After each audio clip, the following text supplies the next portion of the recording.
Of Christ Faith Tabernacle, Apostle Alfred T.B. Williams. He said the 10 horns are the 10 kings.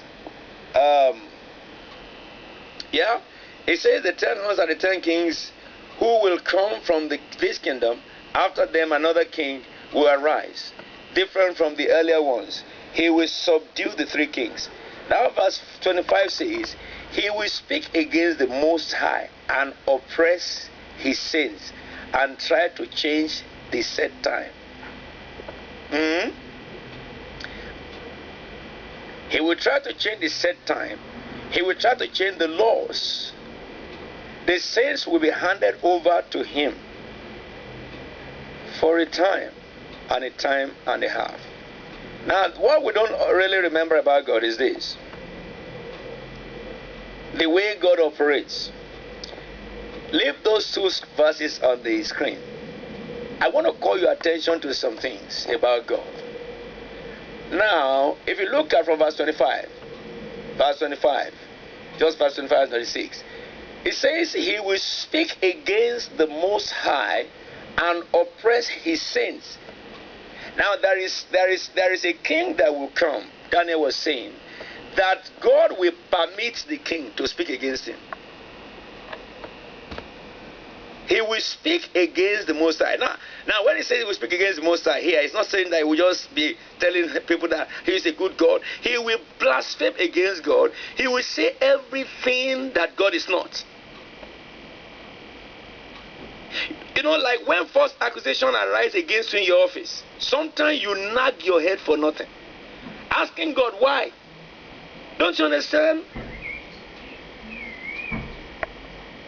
Why will God sit in heaven and speak through a prophet that a king will come that I, the God Most High, will allow to speak against me? And the period he was speaking, you know something? God was not moved. So why should you be moved in the time they were speaking against you? You see, the time that this king was speaking, God did not reply. Why should you reply the words that you know in your heart are empty? Do you know something? It does not matter what anybody says about you. If God's view about you is different, all what people view about you is nonsense. But why have you allowed such a nonsense to send you fasting? Hello? Because somebody boasted against you and said that I will get rid of you in whatever dimension, or say to you that as long as I am here, you see that blessing that you think you will get over my dead body. And because of the words of mortal man, because God has placed them in a place of authority of some level of power, and they begin to flank the authority and power right in your nose, and then you get terrified. That's not God. Or some of you get to the place where you ask that, where is God? What a foolish man. Look, it happened to God. It happened to God, I'm telling you. God said, I will allow a king who is a mortal man that I created. And he will come to the throne as I will place him over the throne. And I will give him power. But with that, in that throne and that power, the first person he will come for is me, who put him there.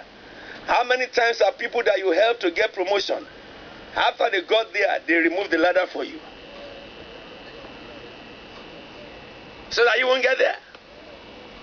How many times have you put in your effort and finance and energy to help somebody to get to a place of authority, believing that when he gets there, he will remember and help you, and he shut the door against you? Excuse me, somebody. It happened to God.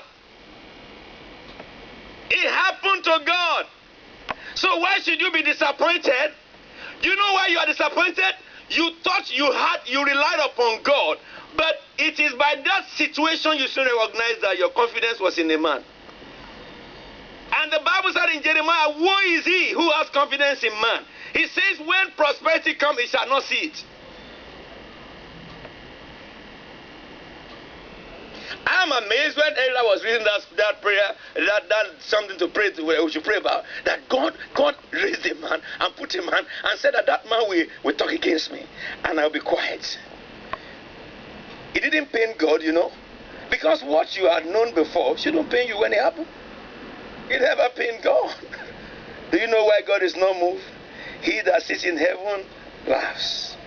You will never read in the Bible, he that sits in heaven wept or cried. Not for mortal men. Do you look at what it says again? So it happened to God as well. So don't worry if it's happening to you. Then it says, not only that, he will speak against the Most High and oppress his saints and try to change time, the set times. So listen to me, therefore. If someone tells you that there's a devil somewhere, a witch somewhere, a witch doctor somewhere, a medium somewhere that can change the time of God for you, tell him you are a liar. They can only try. Look at what the Bible says. He says he tried to change the set time, but God was not allowed. There is no man under heaven, no spirit in heaven or on earth can touch the set time of God. Impossible.